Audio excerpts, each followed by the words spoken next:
भागवत महापुराण अंतर्गत चतुर्थ दिवस प्रारंभ होने को है। उपस्थित सभी भक्त वृंद, मातृशक्ति, नन्हे मुन्ने बाल गोपाल, व्यास मंडली, सभी को व्यास जी की ओर से राधे राधे। पूर्व तृतीय दिवस की कथा में आपने भगवान की विविध लीलाओं को श्रवण किया। बहुत ही सुंदर कथाओं के माध्यम से पूर्व दिवस की कथा में आपने माता अनसुईया चरित्र की कथा, सतीदाह की कथा, शंकर विवाह की कथा, बाल भक्त ध्रुव की कथा और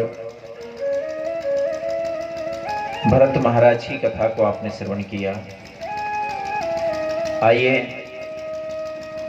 आज की कथा में प्रवेश करें और भगवान से प्रार्थना करें, हे भगवान, हे ठाकुर जी महाराज, जिस प्रकार से जड़ भरत जी की रक्षा करने के लिए मां भद्रकाली आई, ऐसी ही कृपा हमारे ऊपर भी बनाए रखना। अंत समय में कोई आए या ना आए, लेकिन जब भी हमारे प्राण संकट में हो तो हे ठाकुर आप दौड़े चले आना और हमारी रक्षा करना। मीठी मीठी कर्तन ध्वनि के साथ ठाकुर जी का जय घोष करते हुए सभी बड़े भाव के साथ भगवान का नाम संकीर्तन करेंगे। एक बार जोर से जयकारा लगाएंगे, बोले बांके बिहारी लाल की जय हो। जय जय राधा, जय जय राधा रमण हरि बोल, जय जय राधा रमण हरि बोल, राधा रमण हरि बोल, जय जय राधा रमण हरि बोल, जय जय राधा रमण हरि बोल, जय जय राधा रमण हरि बोल, जय जय राधा रमण हरि बोल, जय जय राधा रमण हरि बोल, हरि बोल, हरि बोल, हरि बोल, हरि बोल, हरि बोल, हरि बोल, हरि बोल, हरि बोल, जय जय राधा रमण हरि बोल, जय जय राधा रमण हरि बोल, जय जय राधा रमण हरि बोल, जय जय राधा रमण हरि बोल, जय हो।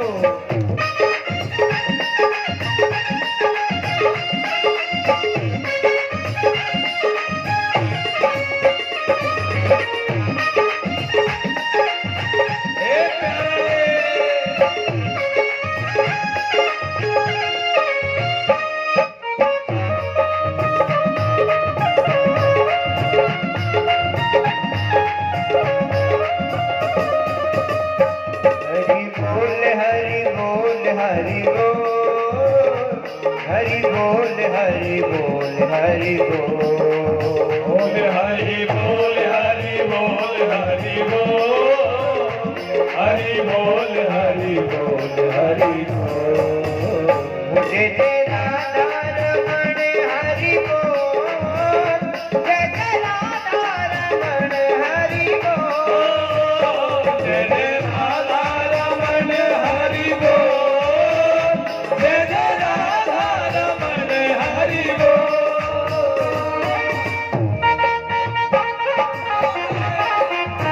श्री राधे। ताली सेवा करते हुए सभी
बसिया, ब्रज जन को प्यारो का नाम बसिया, ब्रज जन को प्यारो का नाम बसिया।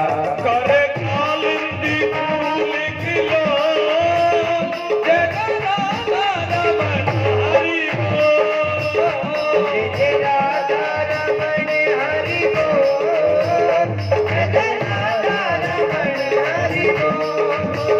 जय राधा रमण हरि बोल, जय राधा रमण हरि बोल, जय राधा रमण हरि बोल, जय राधा रमण हरि बोल, हरि बोल, हरि बोल, हरि बोल, हरि बोल, हरि बोल।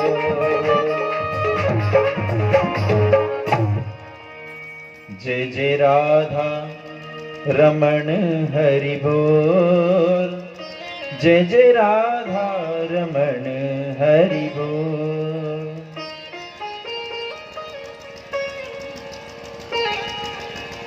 ठाकुर जी की विविध लीलाओं में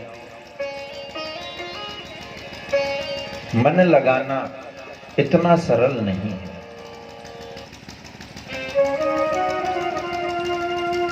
ऐसी ही कथा चल रही है श्री भरत जी महाराज की। आज भद्रकालिनी प्रकट होकर जड़ भरत जी की प्राण रक्षा करी, भीलों के राजा का रक्तपान किया, सभी भीलों को समाप्त कर दिया, मां का आशीर्वाद लिया और जड़ भरत जी इस बार ना खेतों पर गए और ना लौटकर घर ही आए। इच्छुमती नदी के किनारे पर पहुंच गए और वहीं बालू का रेत में ही ध्यानिष्ठ समाधिस्थ होकर बैठ गए, भगवान का भजन करने लगे। एक दिन सिंधु सौरवीर देश का राजा रघुगुण अपने कहारों के द्वारा उठाई हुई पालकी में विराजमान होकर अपने सैनिकों को साथ लेकर कपिल मुनि के आश्रम पे सत्संग की इच्छा से जा रहा था कि रास्ते में चलते चलते उसकी पालकी को उठाने वाले कहारों में से एक कहार अस्वस्थ हो गया, बीमार हो गया। एक कहार अस्वस्थ हुआ, सैनिकों को आदेश दिया, जाओ कोई अच्छा सा कहार ढूंढ कर लाओ। सैनिक ढूंढने के लिए निकले तो कोई नहीं मिला, हमारे जल भरत जी ही मिल गए। इच्छुमती नदी के किनारे पे बैठे सैनिकों ने कहा, चलो हमारे महाराज ने बुलाया है। भोले भाले किसी से कुछ कहते हैं नहीं। जल भरत जी खड़े हुए और उनके साथ चल दिए। सैनिकों ने लाकर जल भरत जी को पालकी में कहार बनाकर लगा दिया। भरत जी चलने लगे, राजा पालकी में सवार है। अब जहां भी कहीं चींटी मकोड़ा भरत जी को दिख जाता तो वहीं उछल जाते। जीव हत्या नहीं करते, कहते कि मैंने पहले ही पाप कर्म बहुत कर लिए हैं, कम से कम इस जन्म में मैं कोई पाप नहीं करूं, इस जन्म और मरण के झंझट से मैं छूट जाऊं। जब भरत जी कूदते तो राजा रघुगुण को थोड़ा सा धक्का लग जाता। इस बार उनको थोड़ी बड़ी चिटावर मिल गई, कोई चिटावर में कोई जीव चींटी मर नहीं जाए, इसलिए भरत जी ने थोड़ी तेज छलांग लगा दी। बड़ी छलांग लगाई तो राजा रघुगुण को जोर से धक्का लगा और उसका सर पालकी की छत से टकरा गया। राजा रघुगुण को क्रोध आ गया, अरे ये दुष्ट कौन है? कहारों तुम ठीक से नहीं चलते। कहारों ने कहा, महाराज हम तो बिल्कुल ठीक चल रहे हैं, लेकिन जो नया कहार लगाया है ये बार बार बहुत ज्यादा उछलता कूदता है। जड़ भरत जी ने कहा, आज रघुगुण बोला, इसको पता नहीं है कि किसकी पालकी में लगा है, इसको जरा भी डर भय नहीं है। भय दिखाने लगे रघुगुण आज जड़ भरत जी को अपना। ना पश्यन्ति जन्माधो कामान्धो नैव पश्यति, ना पश्यति मदोन्मतो अर्थी दोषं न पश्यति। अपने राजपाट को दिखाने लगे, मैं इतने बड़े देश का राजा, मेरे पास इतना सारा धन, इतनी बड़ी प्रजा, और ये इस राजा की पालकी में लग करके उछलता कूदता चलता है, इसको जरा भी भय नहीं। अरे इसकी चिकित्सा तो डंडों से करनी पड़ेगी। रघुगुण ने इतना कुछ कहा, लेकिन पलट करके भरत जी ने एक भी शब्द नहीं कहा, अपने चलने की गति को उसी प्रकार से रखा। इस बार फिर से जड़ भरत जी कूदते हैं और राजा रघुगुण को फिर से धक्का लगता है, तो बहुत ज्यादा क्रोध आ जाता है और उस पालकी को वहीं पे रुकवा लेते हैं। पालकी को रुकवा कर आजा राजा रघुगुण पालकी में बैठा बैठा ही जड़ भरत जी को गालियां देने लग जाता है। त्वयोदितं व्यक्तमवि प्रबलम भर्तु सामे साधवी वीर भारः। अरे तू इतना मोटा हट्टा काटा है, इतना बढ़िया शरीर तुझे भगवान ने दे रखा है, और तुझसे एक चार कहारों के साथ में मिलकर एक राजा की पालकी उठाई नहीं जाती। ये तेरा इतना बड़ा हट्टा काटा शरीर किस काम का? तुझे जरा भी इस शरीर का लगता है बहुत अभिमान है, बहुत वाहन है तुझे। जिस प्रकार से धनी को धन का लोभ हो जाता है, सुंदर व्यक्ति को सुंदरता का लोभ हो जाता है, उस प्रकार से तुझे तेरे शरीर में बल फोर्स मुझे बहुत दिखाई देता है, तुझे इसका अभिमान है, तू इसलिए बार बार उछलता है।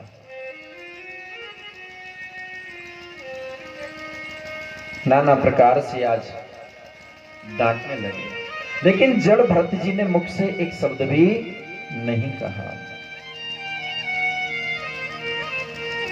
और ज्यादा बोलने लगा राजा रघुगुण। अरे मैं तुझे इतना कुछ बोल रहा हूं, लेकिन तू पलट के मुझे जवाब भी नहीं दे रहा। स्थूल्यम कार्य व्याधयः आदयश्च चतुर्भयं कलेश्च चाचराच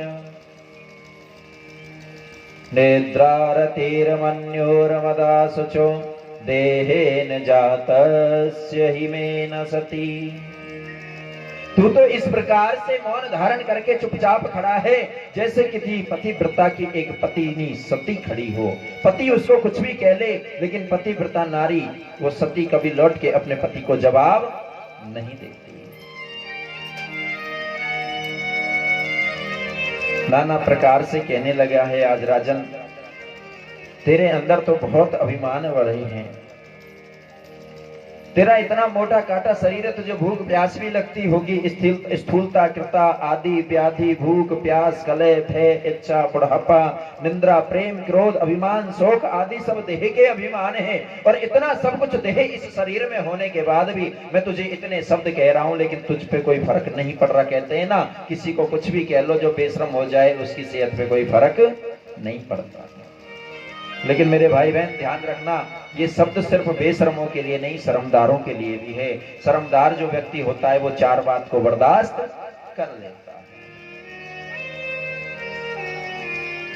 लौटकर जब कोई जवाब नहीं मिलता, राजा रघुगुण को होश आने लगा कि मैं इतनी देर से बोलता जा रहा हूं, लेकिन ये मुझे पलट के जवाब नहीं देता, कहीं ऐसा तो नहीं कि ये कोई संत या ब्राह्मण हो, क्योंकि इतना क्रोध सहन करने की शक्ति तो संत या ब्राह्मण में ही होती है। अगर कोई क्षत्रिय होता तो अब तक पलटकर मुझ पे वार कर देता, इतनी बातों को नहीं सुनता।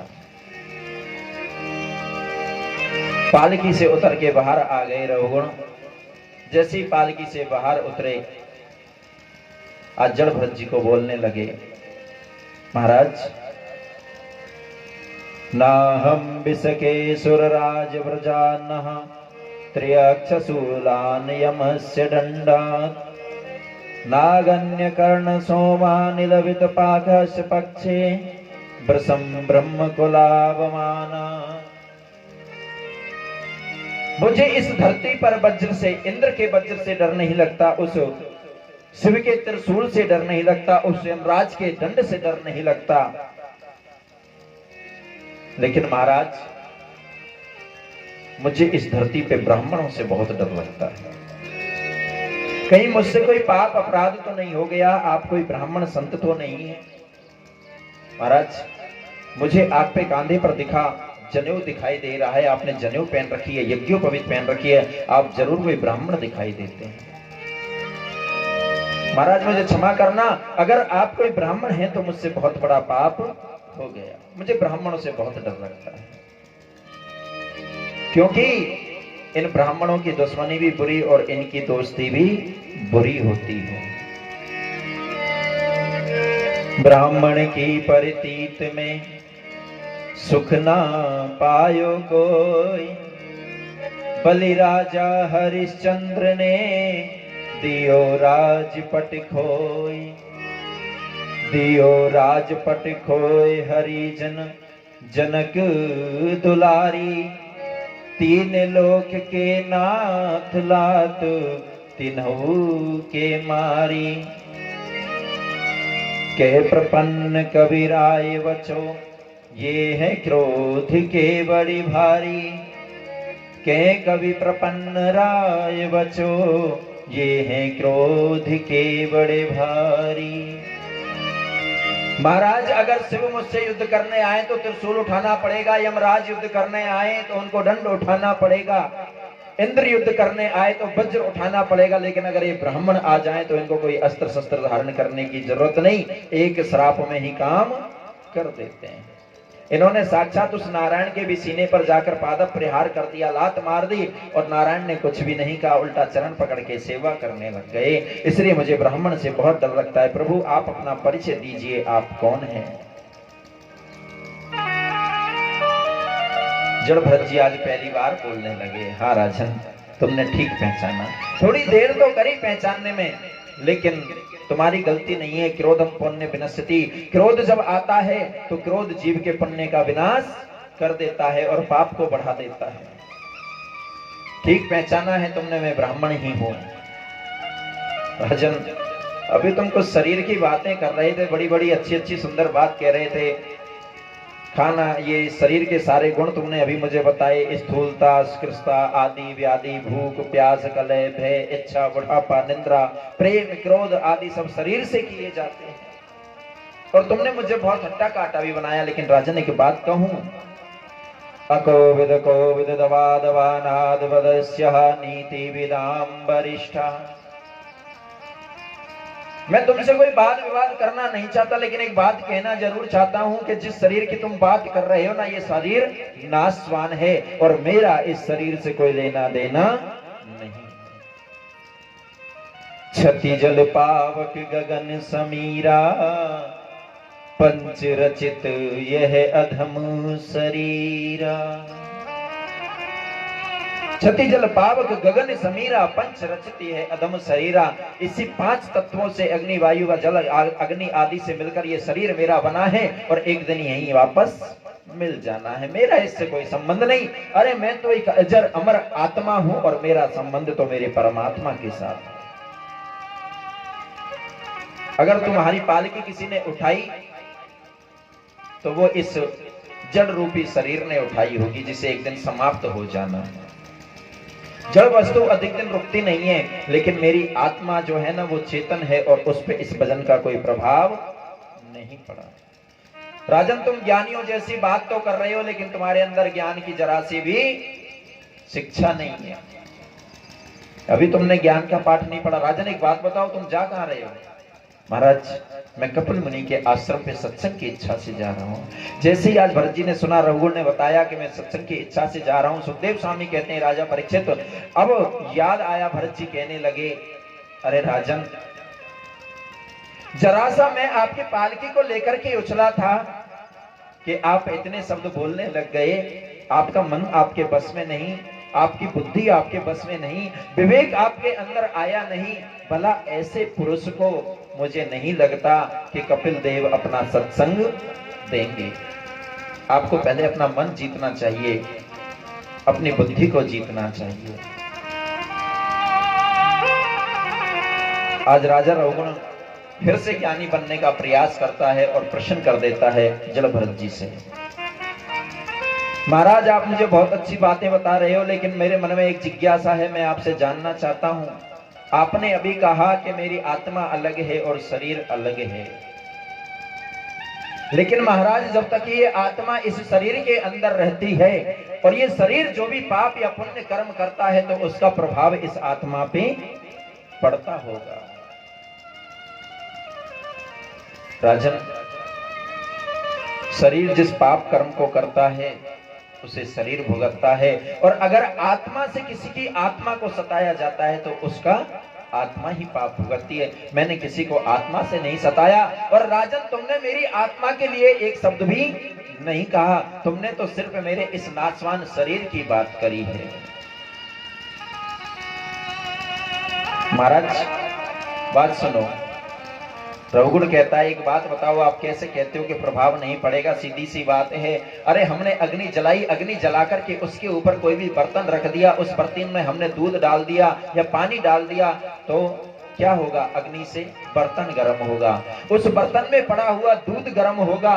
उसी दूध में अगर हम चावल डाल दें तो वो चावल भी उस दूध के प्रभाव से पक जाएगा। महाराज अगर हम उस चावल के साथ में कुछ और भी डाल दें तो वो भी पक जाएगा। जड़ भरत जी हंस पड़े। राजन फिर से वही ज्ञान वाली बातें कर रहे हो। अरे जरा दिमाग लगा करके देखो राजन, इनकी पूरकता है आपने जो बात करी, पूरकता पे ही प्रभाव पड़ सकता है। राजन आपने अग्नि लगाई, बर्तन रखा, दूध डाला, और उस दूध में चावल के बजाय अगर आप पत्थर डाल दो तो कितनी भी अग्नि लगा लेना वो पत्थर पकेगा नहीं। ठीक उसी प्रकार से जैसे उस पत्थर पे उस दूध और अग्नि का कोई प्रभाव नहीं पड़ सकता, उसी प्रकार से इस शरीर के द्वारा किए हुए पाप कर्मों का प्रभाव इस आत्मा पे नहीं पड़ सकता। अगर आत्मा को इस शरीर से मोह होता, प्रेम होता, तो ये आत्मा इस शरीर को छोड़ के नहीं जाती। राजन अपने मन को बस में करो, उल्टे पुल्टे सवाल मत करो। माया डोले मोहिनी बोले मीठे बहन, और कोई घायल ना मिले जाके हृदय हरि सैन। राजन अभी आपके हृदय में सैन नहीं हुआ ठाकुर जी का, इसलिए आप भटक रहे हो। राजा रघुगुण कहता है बिल्कुल ठीक कह रहे हो प्रभु। प्रेमी ढूंढत में फिरू, प्रेमी न मिलिया कोई, और प्रेमी को जब प्रेमी मिले तब सब अमृत होए। आज मुझे आपका दर्शन हुआ, आपका आशीर्वाद हुआ प्रभु, मैं धन्य हो गया। राजन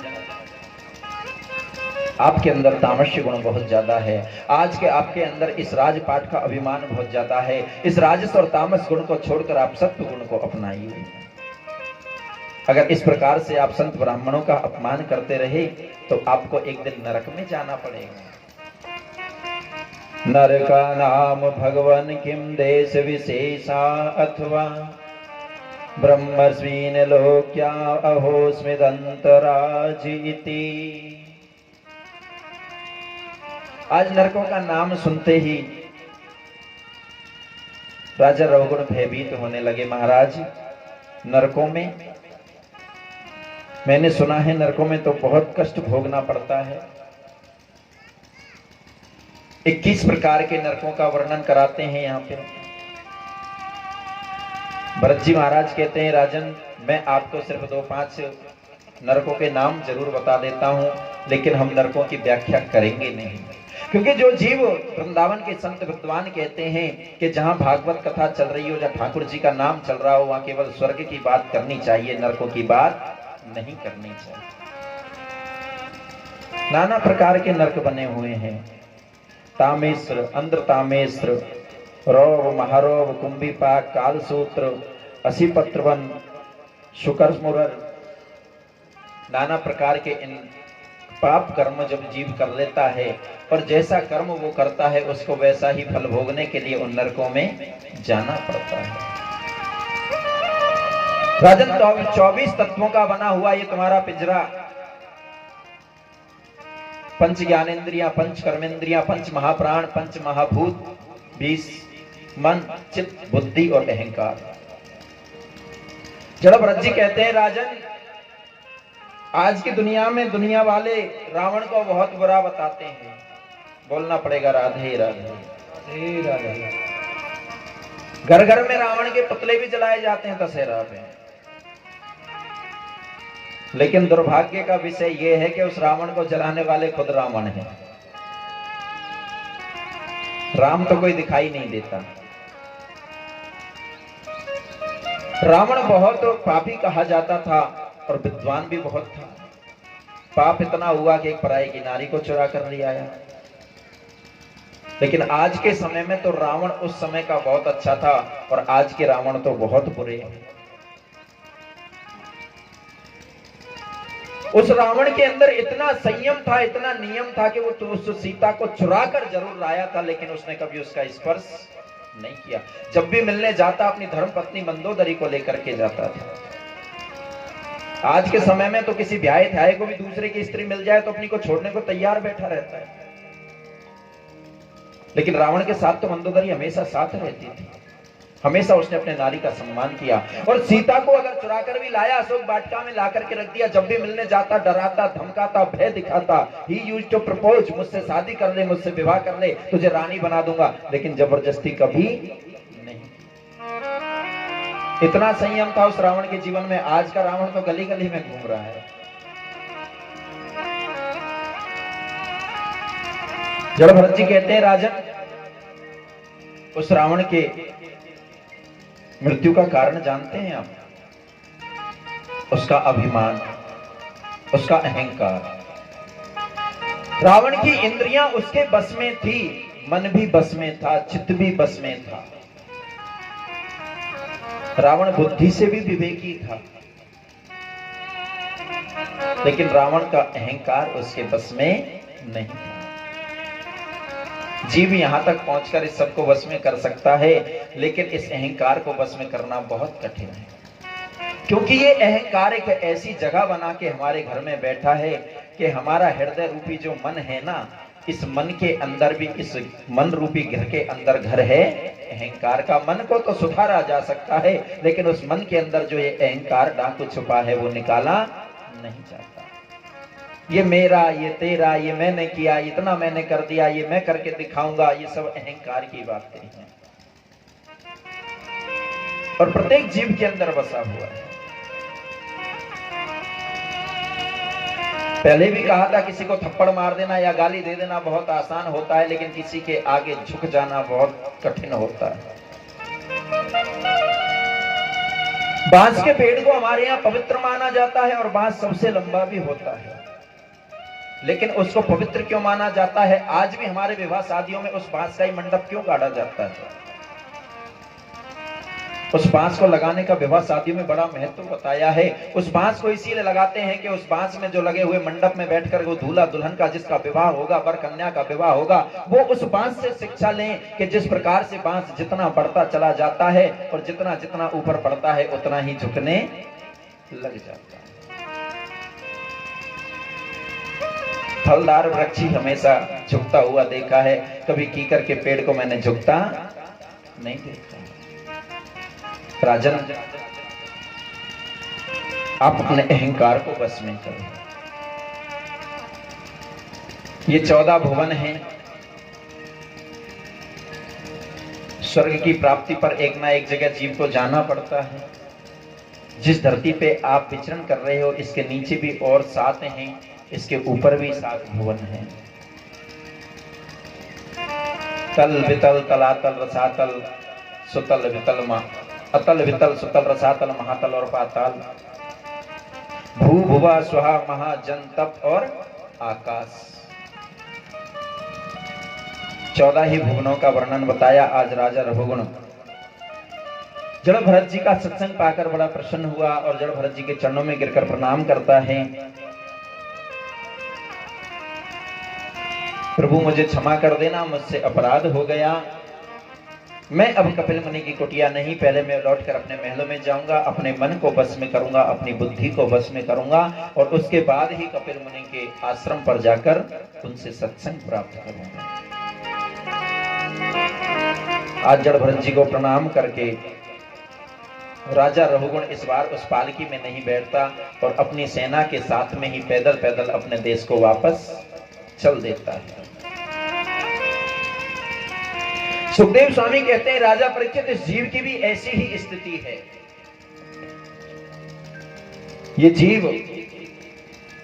जैसे आज राजा रघुगुण कपिल मुनि के आश्रम पे सत्संग करने जा रहा था, लेकिन बीच में ही आज जड़भरत जी ने समझा दिया, ऐसे ही ये जीव जब इस संसार में आता है ना, तो भगवान भी इसको बहुत समझाते हैं और ये भगवान की बातों पे विश्वास करके उसको बहुत वादे करके आता है, लेकिन एक भी कौल करार पूरा नहीं करता। जीव जब माँ के पेट में होता है तो कहते हैं उसको पूर्व जन्म की पूरी याद होती है, उसके पूर्व जन्म के कर्म, उसके संस्कार पूरे उसको याद होते हैं कि तूने कैसे पाप कर्म किए और कैसे पुण्य कर्म किए। और जीव को माँ के गर्भ में रहकर जितना कष्ट भोगना पड़ता है, इतना कष्ट कहीं और नहीं मिलता। सबसे बड़ा नरक माँ का गर्भ बताया। जब माँ का मलमूत्र इकट्ठा होता है, वहां वो जीव पड़ा रहता है, वहीं खाता है, वहीं अपना मलमूत्र त्यागता रहता है। कितनी बुरी स्थिति होती है। और माँ के गर्भ में पड़ा पड़ा वो जीव भगवान से प्रार्थना करता रहता है, हे ठाकुर, हे भगवान, मुझसे गलती हो गई, इस बार मुझे इस नरक से बाहर निकाल दे, मैं जाते ही संसार में तेरा भजन शुरू कर दूंगा। भगवान कहते हैं, भैया ऐसे कॉल करार तूने मुझसे कई बार कर लिया, लेकिन तू मुझको हमेशा भूल जाता है। नहीं प्रभु, मैं वादा कर रहा हूं आपसे कि इस बार इस माया के जाल में नहीं पड़ूंगा, घर परिवार के जाल में नहीं पड़ूंगा। इस बार तो मैं जन्म लेते ही आपका भजन करना शुरू कर दूंगा। बालक का जन्म होता है, भगवान कृपा कर देते हैं और बालक का जन्म होते ही बालक रोने लग जाता है। विविध प्रकार के अर्थ लगाए हैं, लेकिन वृंदावन के संत कहते हैं कि बालक का जब जन्म होता है तो वो बालक इसलिए रोने लग जाता है कि उसको जन्म लेते ही भगवान दिखना बंद हो जाते हैं, परमात्मा उसको छोड़कर चले जाते हैं। तो बालक रोता है, लेकिन घर परिवार वाले बड़े खुशी प्रसन्नता मनाते हैं, बेटा हुआ है। जब आए संसार में जग हंसे हम रोए, और ऐसी करनी कर चलो हम हंसे जग रोए। बालक धीरे धीरे थोड़ी पहचान बढ़ाने लगता है, अपनी माँ को पहचानता है, अपने पिता को पहचानता है, घर में जो और बड़े हैं धीरे धीरे उनको पहचानने लग जाता है। और उस पहचान में इतना फंसता जाता है कि उस भगवान को फिर से भूलने लग जाता है। किसी संत ने उम्र के साथ में बताया है कि बालक जब छोटा होता है, जन्म लेके बड़ा होने लग जाता है, और 9-10 वर्ष का जब वो बालक हो जाए तो 10 की उम्र आने पर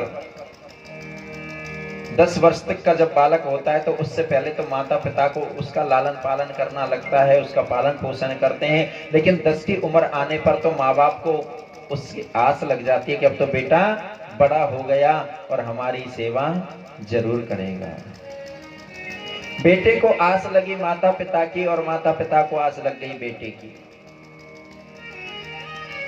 19-20 की उम्र पे जब वो पहुंच जाए तो भगवान कहते हैं ईश, 20 पे क्या लगाए? ईश। ईश माने ईश्वर। बेटा कॉल करार करके गया था, अब तो मुझको भज ले, मेरा नाम ले ले। लेकिन वो जीव उस समय तो जवानी के मोड़ पर पहुंच जाता है और भगवान को बिल्कुल भी याद नहीं करता। 29 और 30 तक भी पहुंच जाए तो भी भगवान ने पीछे ईश लगाया है, अब भी ईश्वर को याद कर ले, लेकिन ईश्वर याद नहीं आता। 39 और 40 वहां तक भी भगवान कह रहे हैं 40 अब भी ईश्वर को याद कर ले, लेकिन उस समय भगवान याद नहीं आता। फिर तो खुद के ही बाल बच्चे हो जाते हैं, उन्हीं से मोह प्रेम होने लग जाता है। अब तो मेरा बेटा मुझको सुख देगा, देवो तुम्हारा बेटा तुमको सुख, तुमने भी करी तुम्हारे सास ससुरन की सेवा, मैया बापन की सेवा। जैसे तुमने गारी दी, तुमने डबल गारी देगो तुमको। तुमने कोई सास की चोटी कम पकड़ीगा जो तुम्हें बहुत छोड़ देगी। हाँ,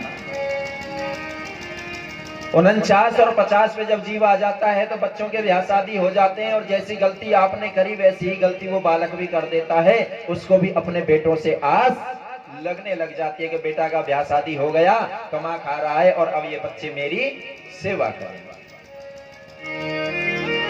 लेकिन उस समय कोई बेटा सेवा नहीं करता। 59 और 60 पे जब पहुंच जाए और बेटा बहू जब सुनना बंद कर दे तो जीव घर में बड़बड़ाने लग जाता है, और घर वाले क्या कहते हैं, 59-60 पे पहुंच गया, इसकी बुद्धि तो सटिया गई, इसकी बात मत सुना करो। और जब बच्चे बात नहीं सुनते तो 69 और 70 पे गाड़ी पहुंच जाती है और 70 पे आके इत्तर बित्तर करने लग जाता है, ऐसा नहीं ऐसा करो, ऐसा नहीं ऐसा करो। लेकिन उस समय घर में कोई सुनता नहीं है। और 79-80 पे जब पहुंच जाए तो फिर कहता है 80 हे भगवान, अब तो घर में कोई मेरी सुनता नहीं है, मुझको तू ही उठा ले। लेकिन तेरे पाप कर्मों की सजा है, उस समय भगवान भी तुमको नहीं उठाता। 89 और 90 पे आकर के भय लगने लग जाता है, मुंह में दांत नहीं रहता, आंखों से दिखाई नहीं देता, चला फिरा जाता नहीं है। अब तो भय लगता है, पाप कर्म याद आने लगते हैं कि कैसे कैसे पाप कर्म किए जो मैं इस दुख को भोग रहा हूं, पता नहीं यमराज मुझे कैसा कैसा दंड देंगे। लेकिन उस समय भय लगता है। और संत कहते हैं 99-100, अगर तूने इस समय भी आकर के भगवान को नहीं याद किया तो 99-100 और मूंड पकड़ के रो, अब तेरा कुछ भी नहीं हो सकता। जीव के साथ ऐसी क्या घटना हो जाए कि एक पल में वो बिगड़ भी जाए और एक पल में वो सुधर भी जाए। जितना हो सके भगवान का नाम भजन करो, ठाकुर के चरणों में ध्यान लगाओ। राजा परीक्षित कहते हैं, प्रभु आप भगवान के भजन की बात करते हो, मैंने भी ठाकुर के चरणों में ध्यान लगाकर ही ये कथा सुन रहा हूं, लेकिन क्या कोई ऐसा अत्याचारी पापी है जो केवल भगवान का नाम लेकर इस संसार से तर गया हो? सुखदेव स्वामी कहते हैं, राजन मैं अब आपको ऐसे ही एक पापी भक्त की कथा सुनाता हूं। भक्त भी है और पापी भी है। भक्ति का तो एक काम किया, लेकिन जीवन भर उसने सिर्फ पाप ही पाप किए हैं। बोलना पड़ेगा राधे राधे राधे। नाम है अजामिल।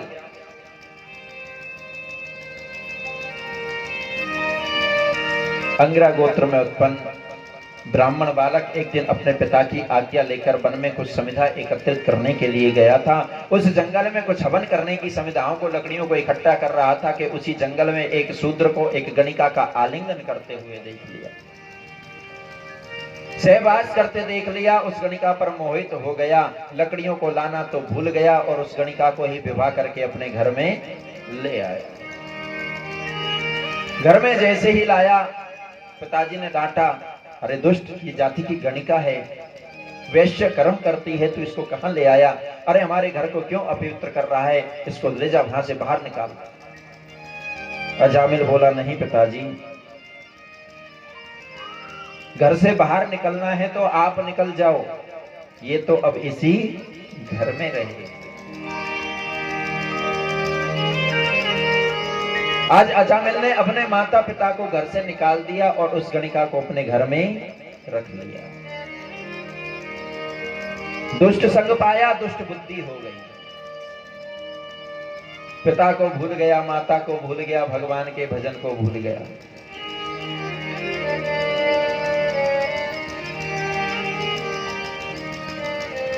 एक दिन जीव जंतुओं की हत्या करने लग गया, जुआ सट्टा खेलने लग गया, शराब का सेवन करने लग गया।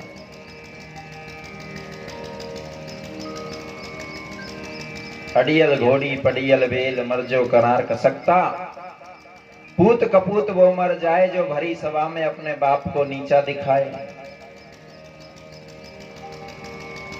अड़ियल घोड़ी पड़ियल बेल, मर जो नार का सकता, पूत कपूत वो मर जाए जो कुल को दाग लगाए, और बेटी वो मर जाए जो अपने पिता को भरी सभा में नीचा दिखाए। ब्राह्मण वो मर जाए जो अपने हाथ से दारू पाए, कह बेताल सुनो विक्रम इतने को नहीं रोना, और ये मर जाए तो अपने घर खूंटी तान के सोना।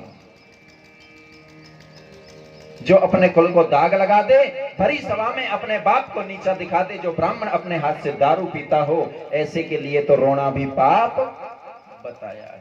कभी चिंता नहीं करनी चाहिए। आज अजामिल वही कर्म कर रहा था, दुष्ट हो गया। एक दिन कुछ संतों की मंडली गांव में पधारी, पूछा भैया रात्रि हो गई, हमें सुबह बाहर जाना है, कहीं ठहरने की कोई व्यवस्था, कोई संत ब्राह्मण का घर हो तो बता दो, हम आज रात्रि को भोजन करके रहना चाहते हैं, प्रातः काल होते ही आगे चले जाएं।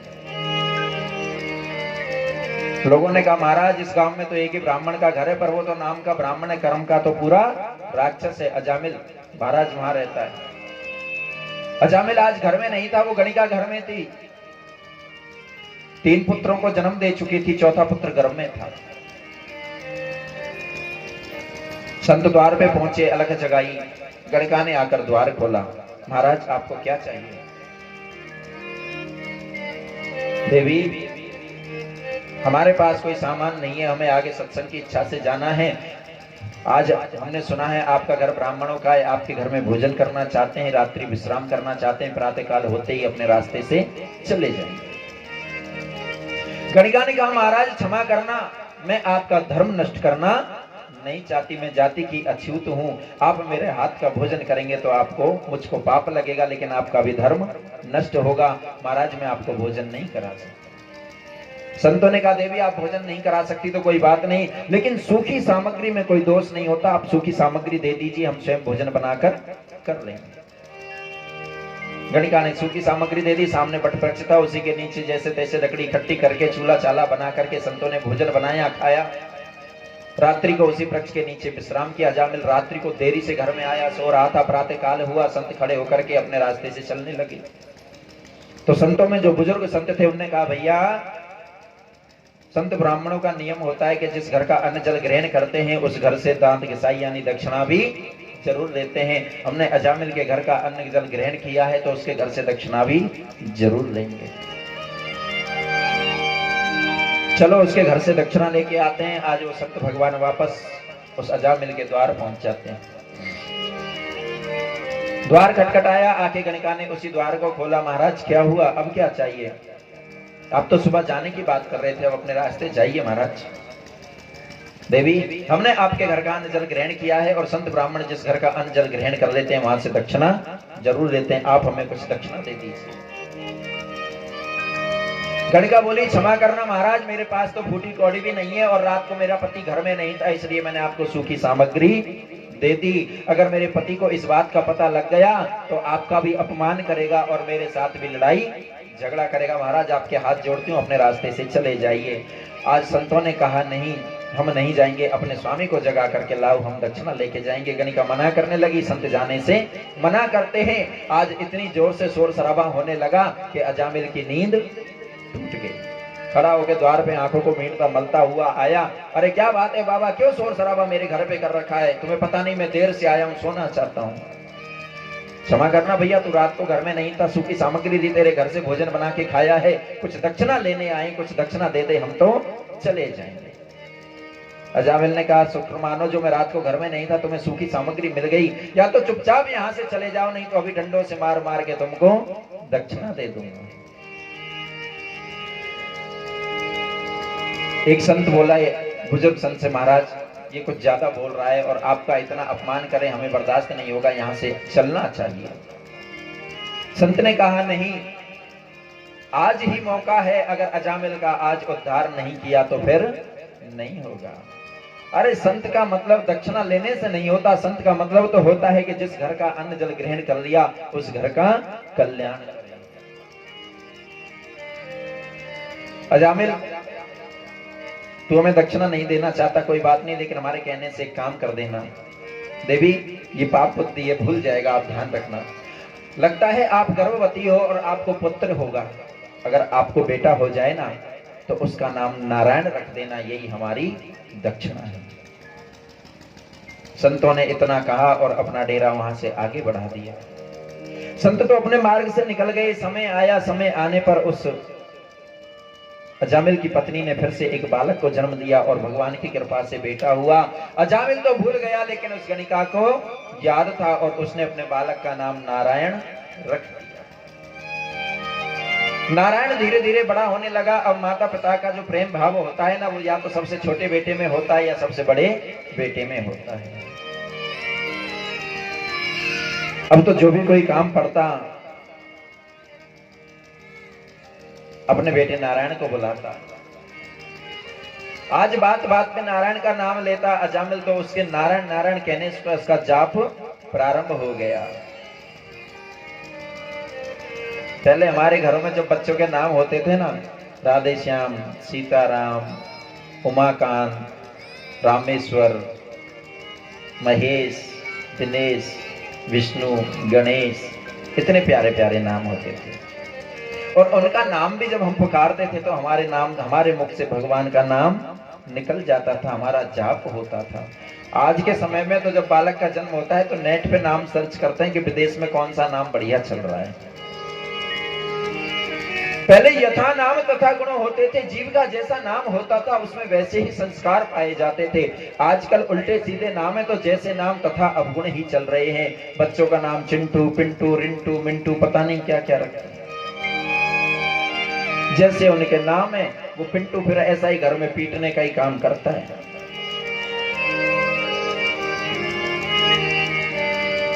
आज बात पे अजामिल अपने बेटे का नाम लेता, नारायण का नाम लेता और नाम लेते लेते आज उसके पाप कम होने लगे। एक दिन अस्वस्थ हो गया, बीमार हो गया अजामिल, चारपाई में पड़ा। यमराज ने आदेश दिया दूतों को, जाओ एक पापी ब्राह्मण है उसको बांधकर और घसीटते हुए कोड़ों से पीट कर लेकर के आओ। काले काले यमदूत पहुंच गए अजामिल को लेने के लिए। चारपाई में पड़ा यमदूत। अजामिल आज उन यमदूतों को देखता है। कहते हैं अंत समय जब आता है तो इस जीव को यमदूत दिखाई देने लग जाता है। अजामिल को भी आज वो यमदूत दिखाई दे रहे थे और अजामिल के सामने वो यमदूत आपस में बात करते हैं। एक दूत कहता है, भैया इसने बहुत बड़े पाप कर्म किए हैं, अपने माता पिता को घर से निकाल दिया, मैं तो इसको उल्टा खींच कर ले जाऊंगा, टांग पकड़ के खींचता हुआ ले जाऊंगा। दूसरा कहता है, भैया तू खींच के ले चलना, इसने गणिका को घर में ला करके अपना धर्म नष्ट किया है, मैं इसमें कोड़े लगाता हुआ चलूंगा। अजामिल उनकी बातों को सुनकर भयभीत होने लग जाता है। आज कुछ भी दिखाई नहीं देता, घबरा जाता है और अपने बेटे नारायण को पुकारने लग जाता है। अरे नारायण नारायण नारायण, बेटा नारायण जल्दी आओ, ये पापी मुझे पकड़ के ले जाएंगे, मुझे बहुत मारेंगे, बेटा मुझे मार डालेंगे, नारायण नारायण जल्दी आओ, मुझे बचा लो, मुझे बचा लो। आज इतनी जोर से अजामिल ने नारायण नाम पुकारा, इतनी जोर से पुकारा कि आज उसका शब्द पहुंच गया मेरे नारायण के कर्ण में। जैसे ही नारायण का शब्द पहुंचा कि मेरे को किसी भक्त ने पुकारा है, तुरंत अपने दूतों को आदेश दिया, प्रभु ने अपने पार्षदों को आदेश दिया, जाओ मेरे भक्त अजामिल पे कष्ट आया है उसकी रक्षा करो। इधर यमराज के दूत और उधर से आ गए मेरे भगवान के पार्षद।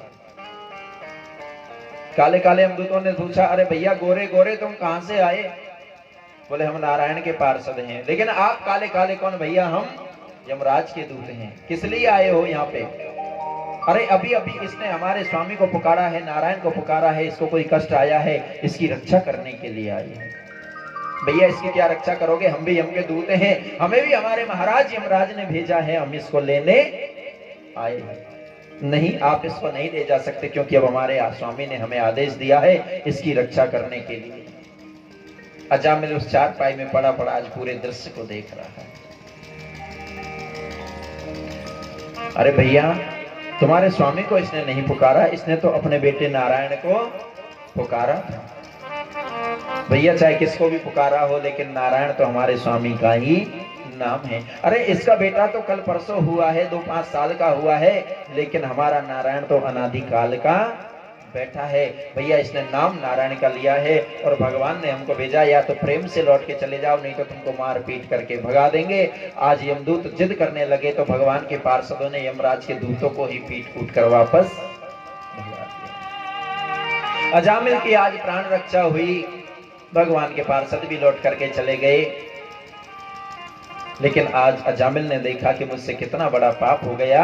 आज मैंने अपने बेटे नारायण को पुकारा था और भगवान के पार्षद मेरी रक्षा करने के लिए आ गए। अगर मैंने मेरे भगवान को शुरू से पुकारा होता तो आज मेरा कल्याण भी हो जाए। थोड़ा सा स्वास्थ्य ठीक हुआ, उसी समय अजामिल ने अपने घर को त्याग दिया और गंगा के किनारे पर पहुंचकर जन्म 10वें स्कंद का पाठ करते हुए अपनी दैहिक लीला को समाप्त करके गोलोक धाम को प्राप्त किया। बोलिए भक्त वत्सल भगवान की जय।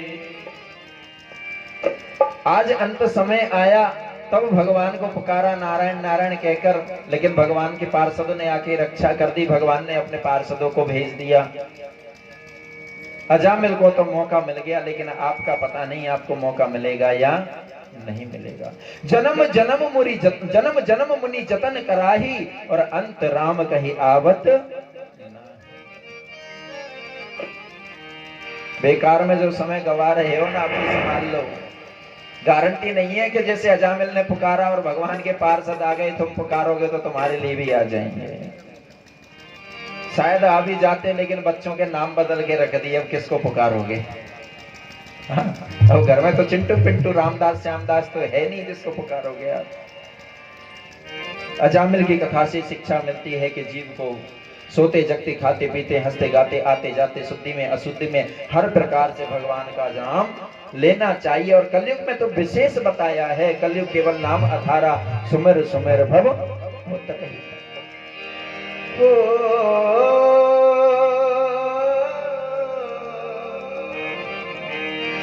ये माया सब आनी जाने, हरे कुछ तेरा ना मेरा, मूर्ख बंदे क्या है रे जग में तेरा, है मूर्ख बंदे क्या है जग में तेरा। ये माया सब आनी जाने, और ये माया सब आनी जाने, कुछ तेरा ना मेरा, मूर्ख बंदे क्या है जग में तेरा रे, मूर्ख बंदे क्या है जगो में तेरा।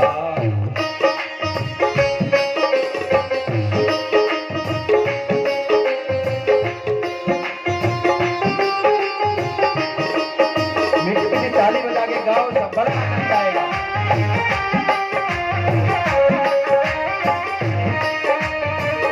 विचार, इस जीव के मन में जब कोई विचार आ जाता है ना, तो उस विचार को करके ये कोई कर्म करने के लिए जाता है।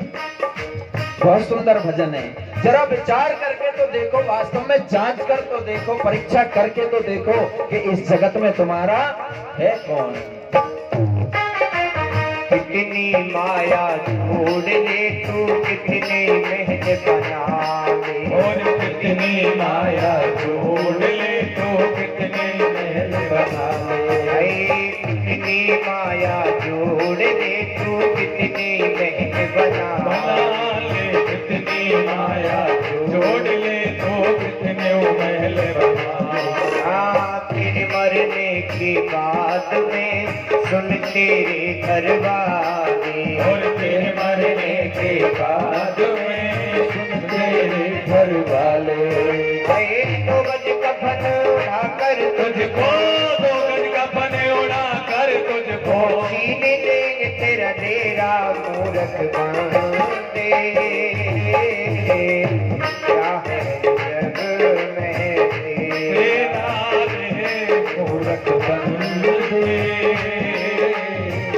क्या है जग में तेरा। ये माया सब आनी जाने, ये माया सब आनी जानो, कुछ तेरा ना मेरा, मूर्ख बंदे क्या है जग में तेरा रे, मूर्ख बंदे क्या है जग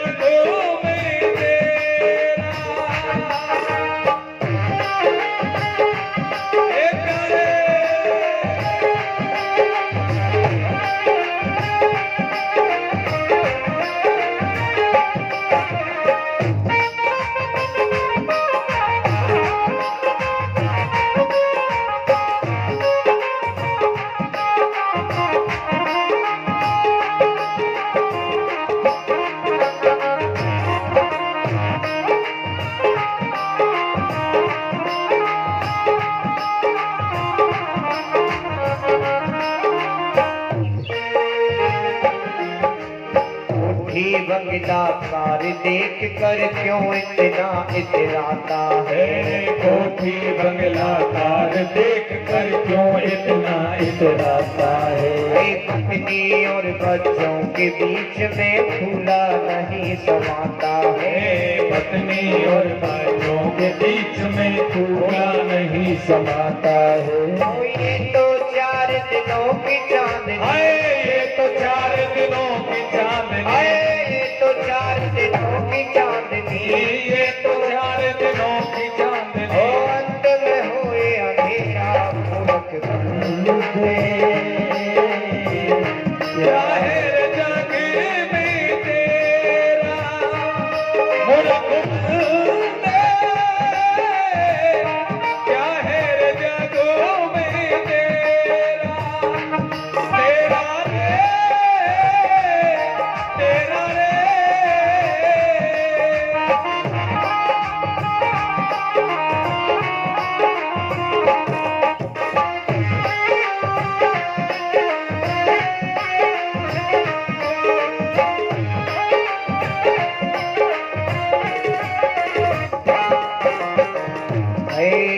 पाप करे और गंगा नहाए मूरख अभिमानी।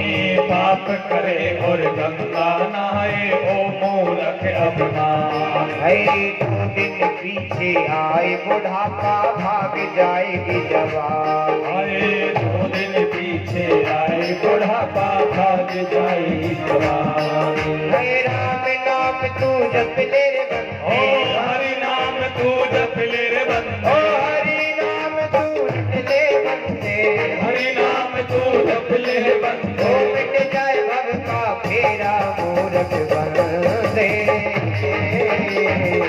क्या है जग में तेरा, है मूरख बंदे।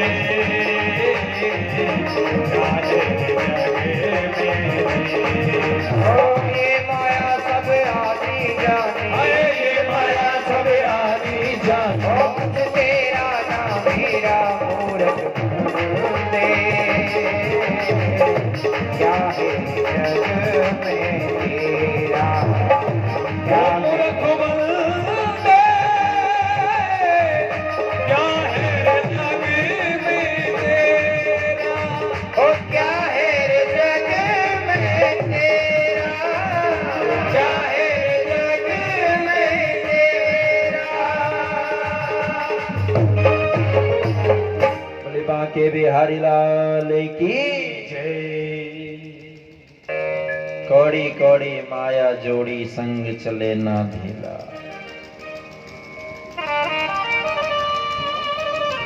जीवन की सच्चाई जानना बहुत कठिन है। इंसान दूसरे को जानने का प्रयास करता है लेकिन खुद को जानने का प्रयास कभी नहीं करता। बुरा जो खोजन में चला बुरा न मिलिया कोई, जो दिल खोजा आपना तो मुझसे बुरा न कोई। इंसान अगर वास्तव में अपनी पहचान कर ले, अपने आप को जान ले, तो शायद उसे दूसरे में कभी बुराई दिखाई ही ना दे।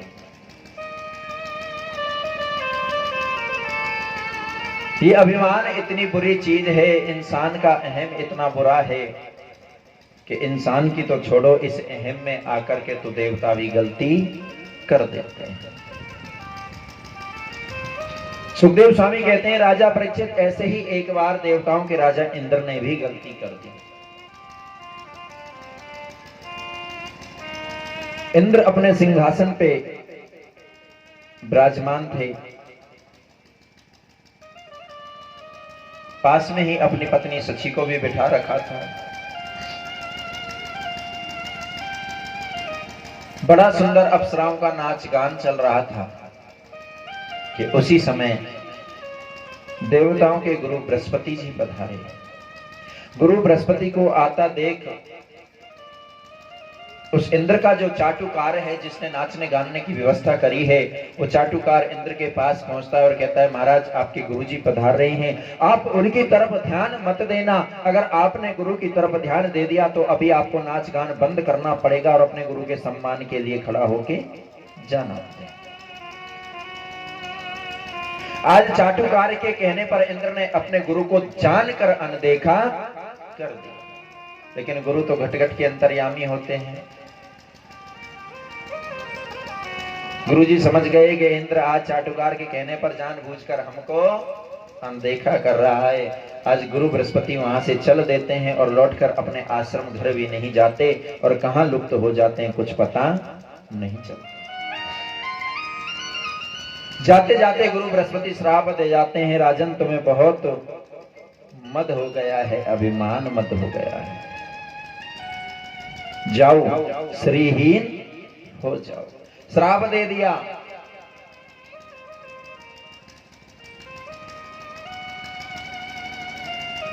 आज इंद्र का जब नाच गान पूरा हुआ तो गुरु को ढूंढने के लिए निकले। गुरुजी आए थे, अब तो नाच गान पूरा हो गया, चलो गुरु के सम्मान के लिए हम ही गुरु के पास चलते हैं। लेकिन आज इंद्र गुरु को ढूंढते हैं, गुरुजी कहीं भी नहीं मिले, गुरु बृहस्पति कहीं भी नहीं मिले। इंद्र का यज्ञ भी चल रहा था, अब गुरु नहीं है तो यज्ञ को पूर्ण कौन कराए। भगवान नारायण के पास में पहुंचे। इंद्र जाकर के कहा, प्रभु गुरु बृहस्पति कहीं दिखाई नहीं दे रहे और मेरा यज्ञ अधूरा है। आज नारायण ने इंद्र को डांट लगाई, अरे इंद्र आपको बहुत मद हो गया है। न पश्यन्ति जन्मांधो कामांधो नैव पश्यति। आज आपका जब मद पूरा हो गया तो आपको गुरु की याद आई है, और जब वहां आप सिंहासन पे बैठे थे गुरु खुद चल के आपके पास आए थे तो आप गुरु को देखकर अनदेखा कर दिए। राजन आप देवताओं के राजा होकर ऐसा पाप करेंगे, मुझे आपसे आशा नहीं थी। प्रभु मुझे क्षमा करना, लेकिन मेरा यज्ञ पूरा कैसे करूं। नारायण कहते हैं आपके गुरु बृहस्पति कहां गए ये तो मैं भी आपको नहीं बता सकता, लेकिन एक उपाय बता सकता हूं। कैसा उपाय? दैत्यों के आचार्य हैं, त्वष्टा के पुत्र हैं, नाम है विश्वरूप, ब्राह्मण हैं। आप जाओ और उनको अपना आचार्य बनाकर अपना यज्ञ पूरा करा लो। लेकिन महाराज वो तो दैत्यों में है, दैत्यों के आचार्य, हम देवताओं के पास वो क्यों आएंगे? राजन आप जाओ तो सही, वो जरूर आएंगे। इंद्र पहुंचे, जाकर के आज विश्वरूप से प्रार्थना करी। विश्वरूप आचार्य बनने के लिए तैयार हो गए और इंद्र का यज्ञ कराने आए। राजा इंद्र का यज्ञ करा रहे थे। विश्वरूप ने सोचा क्यों ना मैं भी तेल घी सामग्री सब देवताओं का लग रहा है, मैं भी अपने पितरों की आहुति इन्हीं से डलवा दूं। विश्वरूप अपने देवताओं की, अपने पितृ देवताओं की आहुति डलवाने लग गए। इंद्र ने देखा कि हमारा यज्ञ तो पूरा हो गया, घी सामग्री हमारी लग रही है और विश्वरूप अपने पितरों की आहुति करवा रहा है। इंद्र को क्रोध आ गया, तलवार उठाई और विश्वरूप का वहीं वध कर दिया। त्वष्टा को जब इस बात का पता लगा कि इंद्र ने मेरे बेटे से यज्ञ करवाया और यज्ञ करवाने के बदले ब्राह्मण को दक्षिणा तो दी नहीं, उल्टा मेरे पुत्र का ही वध कर दिया।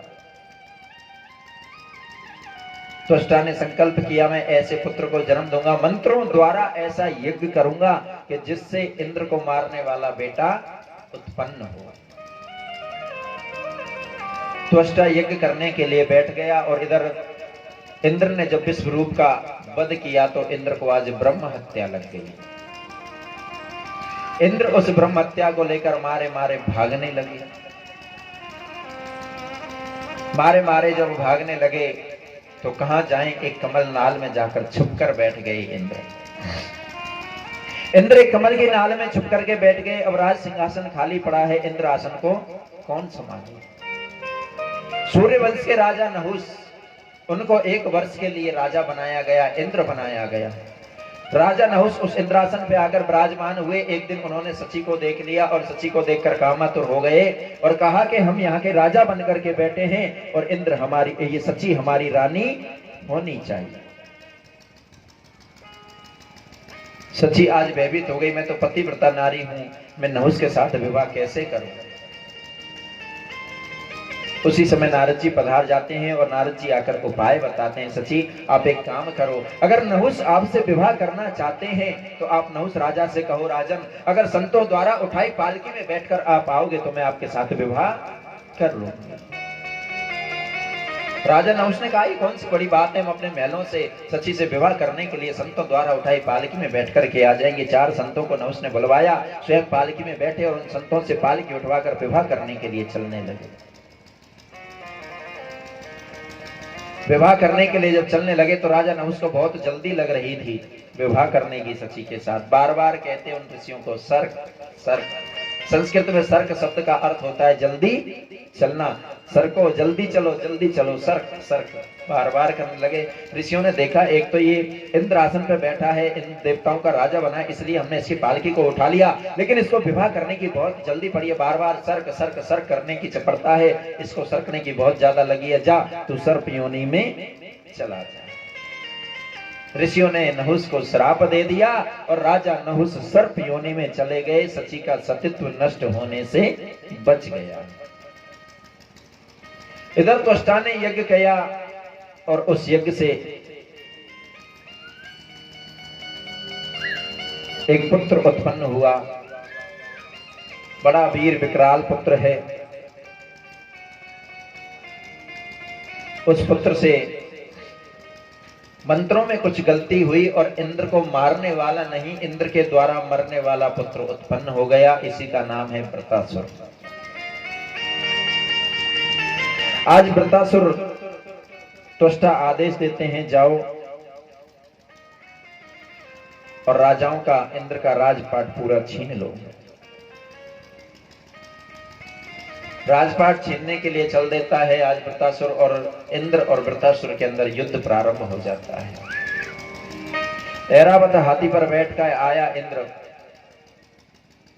और युद्ध करते करते आज देवता और वृत्तासुर के मध्य में सारे अस्त्र शस्त्र समाप्त हो जाते हैं। देवता लोग उस वृत्तासुर के रूप को देख करके भयभीत होने लगते हैं।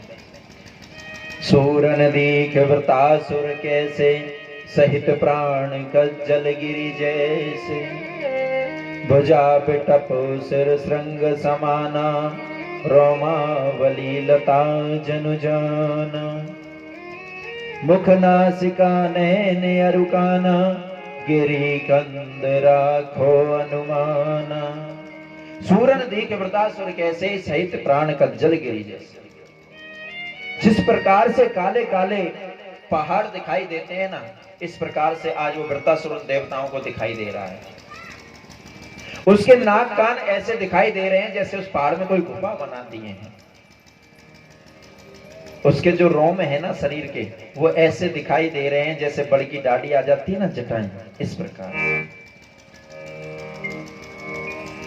लड़ते लड़ते अस्त्र शस्त्र समाप्त हो गए। देवता भयभीत होने लगे, नारायण की शरण में गए। प्रभु, युद्ध में तो अस्त्र शस्त्र ही समाप्त हो गए, हम वृत्तासुर से युद्ध कैसे करें? भगवान नारायण ने कहा, जाओ, मेरा एक परम भक्त है, नाम है दधीची, उसकी शरण में जाओ, प्रार्थना करना, हमें नारायण ने भेजा है, और उसकी अस्थियों को मांग लेना, और उन्हीं अस्थियों से वज्र अंकुश आदि बना के आप वृत्तासुर से युद्ध करना। आज देवता दधीची ऋषि की शरण में पहुंचते हैं, प्रार्थना करते हैं। दधीची ऋषि कहते हैं, देवता तुम बहुत स्वार्थी हो, तुम्हें पता है अस्थि देने के लिए आज मुझे मेरे प्राण त्यागने पड़ेंगे, लेकिन आपको नारायण ने भेजा, ये शरीर ये आत्मा भी नारायण की है, नारायण का आदेश है, मैं आपको निराश नहीं लौटाऊंगा।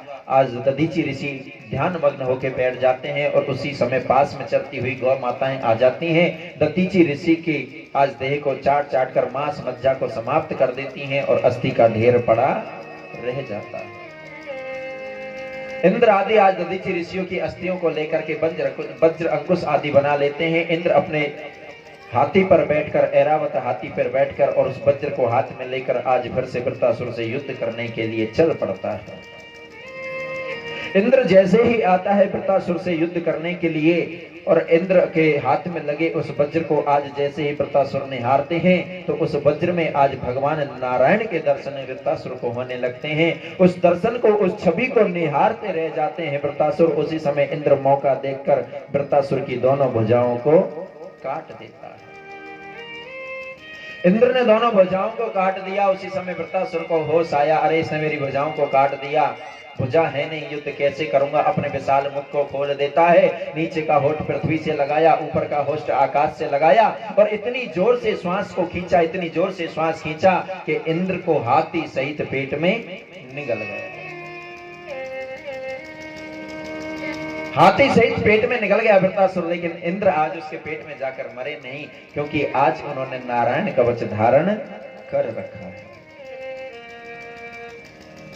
पेट में जाकर भी उस वृत्तासुर के पेट को चीरकर इंद्र बाहर आते हैं और आज वृत्तासुर का उद्धार कर देते हैं। बोले भक्त वत्सल भगवान की जय हो। नारायण कवच की विशेषता है, जो भी जीव इसको धारण करता है उसकी कभी अकाल मृत्यु नहीं होती। सुखदेव स्वामी राजा परीक्षित को कथा श्रवण करा रहे हैं। राजा परीक्षित को यहाँ थोड़ी सी जिज्ञासा लगी, प्रभु मुझे इस कथा में एक बात समझ नहीं आई कि वृत्तासुर राक्षस था और इंद्र से युद्ध करने के लिए आया था, लेकिन इसको उस वज्र में भगवान के दर्शन कैसे होने लगे और ये भगवान के दर्शन करके प्रसन्न एक जगह खड़ा कैसे रह गया। सुखदेव स्वामी पूर्व जन्म की कथा बताते हैं, कहते हैं राजन ये पूर्व जन्म के चित्रकेतु थे। एक बार अपने विमान में बैठकर भ्रमण के लिए निकले और भ्रमण करते करते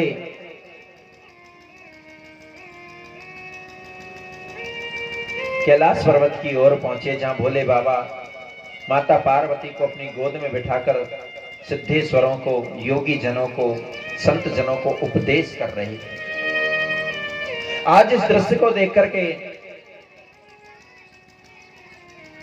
चित्रकेतु बोला, अरे देखो देखो इस कैलाशी को देखो, सभा के मध्य अपनी धर्म पत्नी को अपनी गोद में बैठा रखा है और कैसे उपदेश कर रहा है।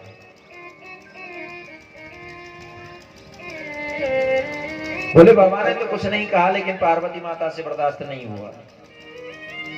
अरे दोस्त तुझे पता नहीं मेरे स्वामी की आज कामदेव से शर्त लगी है। कामदेव ने कहा, भोले बाबा मैंने सबको जीता लेकिन आपको नहीं जीता, मैं आपको जीतना चाहता हूँ। भोले बाबा ने कहा, बता मैं तेरे लिए क्या करूं, तू कैसे जीतेगा मुझको। बोले भोले बाबा आप सभा के मध्य अपनी धर्म पत्नी को अगर गोद में बिठाकर बैठो तो मैं ऐसे बाणों का प्रहार करूंगा कि आपको भी परास्त कर दूंगा। आज उसी शर्त के ऊपर भोले बाबा ने पार्वती मैया को अपनी गोद में बिठा रखा था, लेकिन चित्रगुप्त को इस बात का पता नहीं था। और इधर आज पार्वती ने क्रोध में आकर के श्राप दे दिया, अरे दुष्ट तू मेरे स्वामी को इस प्रकार से बोलता है, तू चित्रगुप्त कहलाने के लायक नहीं, तू तो राक्षस कहलाने के लायक है, जा राक्षस योनि में चला। श्राप दे दिया, लेकिन भोले बाबा ने कहा, पार्वती आपको इतनी जल्दी इतना क्रोध नहीं करना चाहिए था, श्राप नहीं देना चाहिए था, क्योंकि चित्रगुप्त को हमारी शर्त के बारे में पता नहीं था। भोले बाबा ने कहा, आपने श्राप दे दिया, श्राप तो वापस नहीं हो सकता, लेकिन मैं आशीर्वाद देता हूं कि वृत्तासुर, इसका नाम आगे वृत्तासुर होगा और इसका उद्धार करने के लिए स्वयं मेरे नारायण पधारेंगे। और वही उस वचन को निभाने के लिए आज भगवान ने लीला करी। अस्त्र शस्त्र युद्ध के समाप्त हुए, दधीचि ऋषि की अस्थियों को मंगवाया और उस दधीचि ऋषि की अस्थि उस वज्र में बैठकर स्वयं मेरे नारायण पधारे और उस नारायण कवच के द्वारा इंद्र की रक्षा करी और उस वज्र से वृत्तासुर का उद्धार हुआ। आज इंद्र को फिर से ब्रह्म हत्या लग गई। इंद्र फिर से ब्रह्म हत्या से भयभीत, पहले विश्वरूप को मारा तो एक वर्ष कमल नाल में बैठना पड़ा, अब वृत्तासुर भी ब्राह्मण कुल में आया है तो फिर से ब्रह्म हत्या लगी। नारायण स्वयं पधारे और आज इंद्र की ब्रह्म हत्या को 4 भागों में बांट दिया। सबसे पहला स्थान उसको दिया है ऊसर भूमि के रूप में। इतना बड़ा भारत देश है, आपने देखा है रेगिस्तान खाली पड़ा है, एक पेड़ दिखाई नहीं देता, इतनी तेज हवा चलती है। ये ब्रह्म हत्या का कारण है। ऊसर भूमि जहां कितने भी बीज बो लेकिन कोई फसल नहीं उगती। भगवान ने कहा मैंने ब्रह्मत्या को बांट दिया, एक भाग दे दिया भूमि को ऊसर भूमि के रूप में, लेकिन इससे पृथ्वी को बहुत कष्ट होगा। मैं आशीर्वाद देता हूं कि ये रेगिस्तान की जो भूमि जो मिट्टी है एक जगह नहीं रहेगी, ये टीले इधर से उधर और इधर से इधर बनते रहेंगे। आपने देखा होगा, सुना होगा, रेगिस्तान में इतनी तेज हवा चलती है कि कभी मिट्टी का टीला इधर से इधर ढेर लग जाता है, कभी इधर से इधर ढेर लग जाता है। दूसरा ब्रह्मत्या को बांटा है नदी में। नदी में फैन के रूप में नदी बहती रहती है और उसमें ऊपर ऊपर सफेद झाग मैल सा आने लग जाता है, ये ब्रह्म हत्या है। भगवान ने आशीर्वाद दिया कि बहते हुए जल को कोई मार्ग देने की जरूरत नहीं होगी। नदी जब बहने लगेगी, सागर से जाकर के मिलेगी, तो वो बहती बहती अपना मार्ग खुद ही बना लेगी, उससे उसको कष्ट नहीं होगा। तीसरा ब्रह्मत्या को बांटा है पेड़ में गोंद के रूप में।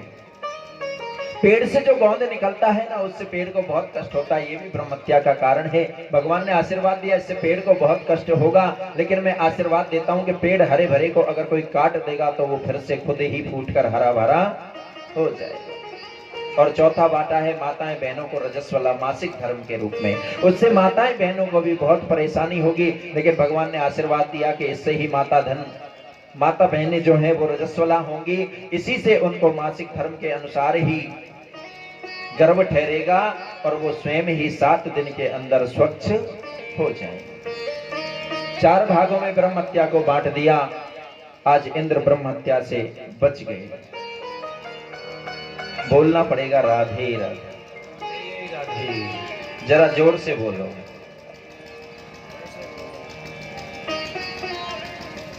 बहुत सारी बातें याद आती हैं आपको देख देख के, पर फिर वो बाबा पीछे से कोई आके कह देंगे कि व्यास जी बात रहने दो, कथा है क्यों।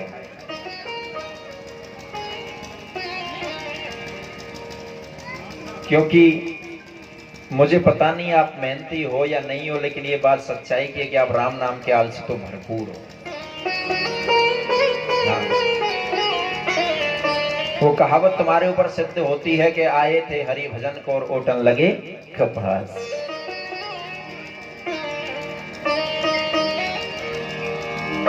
आपके कर्म ही आपकी पहचान बता देते हैं।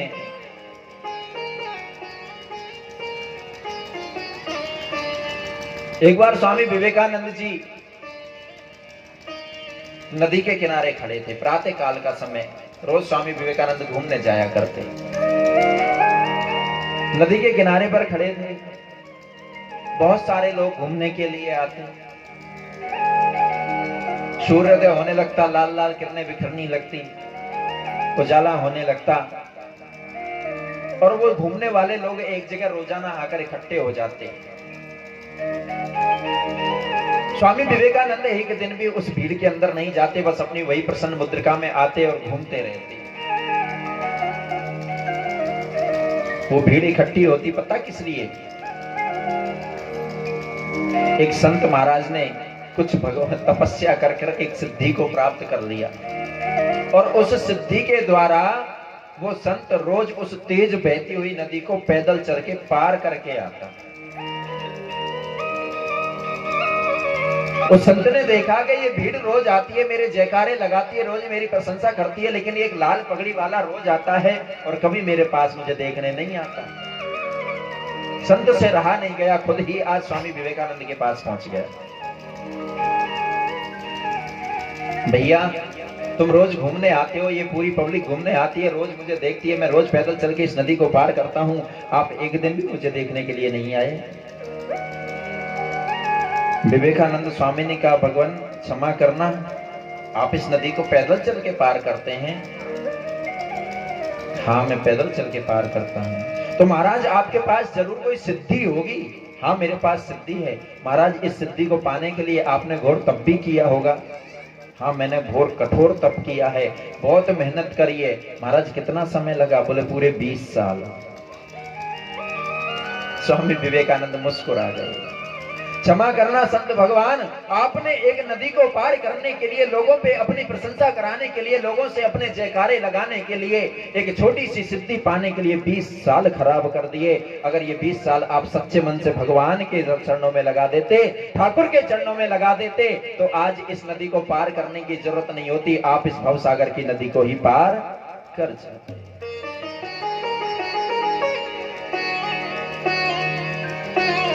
कैसा समय है हमारा। आडंबर के चक्कर में फंस गए हम लोग। दिखना चाहिए बस, नैन सुख सबसे ज्यादा चाहिए। इंसान की अच्छाई और बुराई उसकी पहचान करा देती है।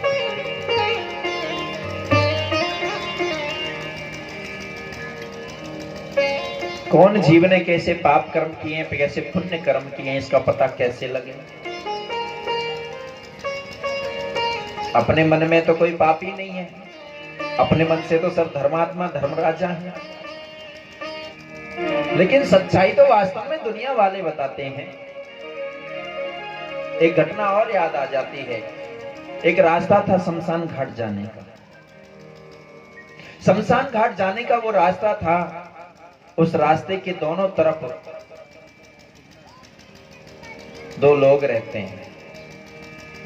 एक तरफ सुंदर बट वृक्ष है, उसके नीचे एक कुटिया बनाकर धुना रनमाकर एक संत भगवान रहते हैं। रास्ते के बाईं तरफ एक गणिका का कोठा है, वो गणिका रहती है, वैश्यावृत्ति करती है। जब भी कोई मुर्दा उसके परिवारिक कुटुंबी जन उसको कांधे पे रख करके ले जाते हैं तो पीछे से वो गणिका कह देती है ये स्वर्ग जाएगा। कोई और मुर्दा निकलता है, गणिका कह देती है ये नरक जाएगा। संत भी बड़े तपस्वी त्रिकाल दृष्टा थे। जब उस जीव का अंतिम कर्ण संस्कार हो जाता तो त्रिकाल दृष्टि डाल करके देखते वो जीव वाकई में स्वर्ग में जाता, और जिसके लिए वो गणिका कहती कि नरक में जाएगा वो जीव नरक में जाता है।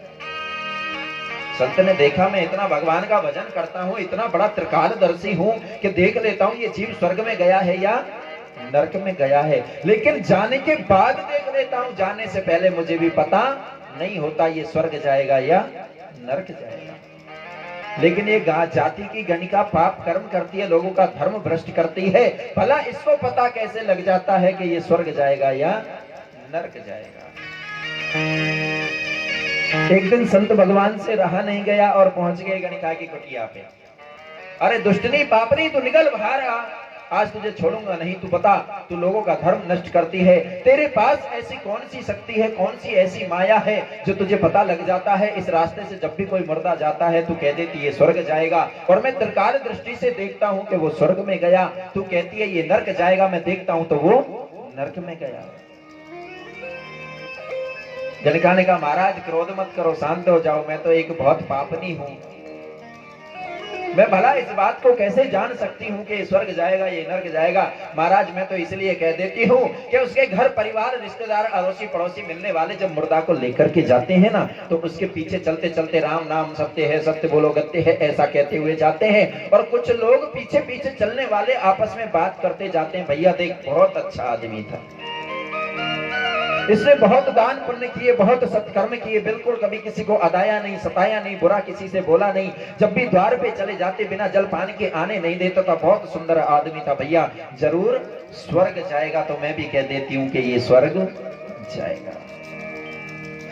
और जो दुष्ट पापी आत्मा था, जब उसके पीछे चलने वाले कहते हैं कि भैया बड़ा दुराचारी, बड़ा पापी था, जिंदगी में पाप के अलावा इसने कभी कुछ किया नहीं, तो मैं भी कह देती हूँ ये पापी है, ये नरक जाएगा। संत लौटकर अपने स्थान को आ गए। वास्तव में तो दुनिया वाले बताएंगे कि तुमने जीवन में क्या किया है और क्या नहीं किया। अपना तो खोटा सिक्का भी सोने के समान लगता है, लेकिन सच्चाई तो दूसरा बयां करता है। आइए एक बार बोल दो राधे राधे। राधे राधे। मुझे पता है तुम सुबह छाछ ज्यादा पी लेते हो, इसलिए तुमको आलस्य बहुत आता है।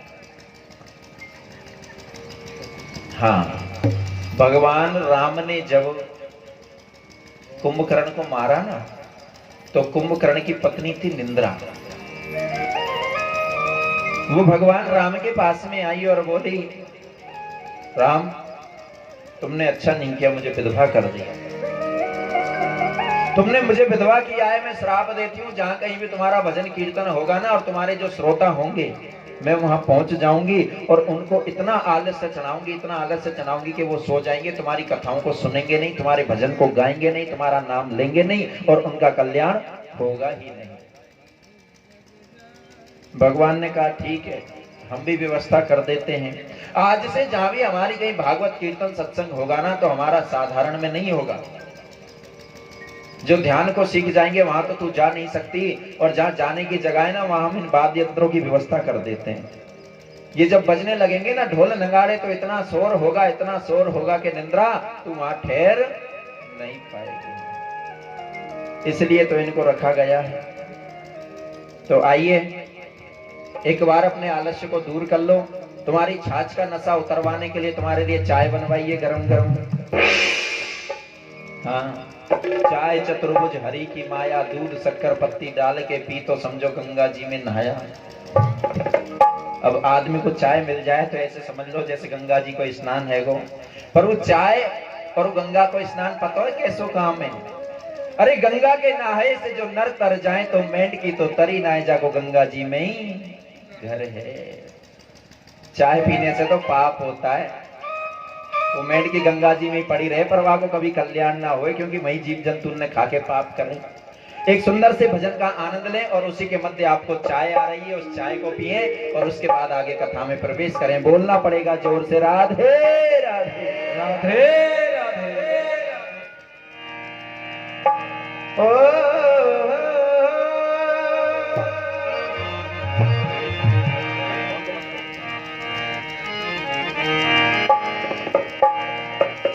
हरि राम नाम लिया नहीं और किया न हरि से है।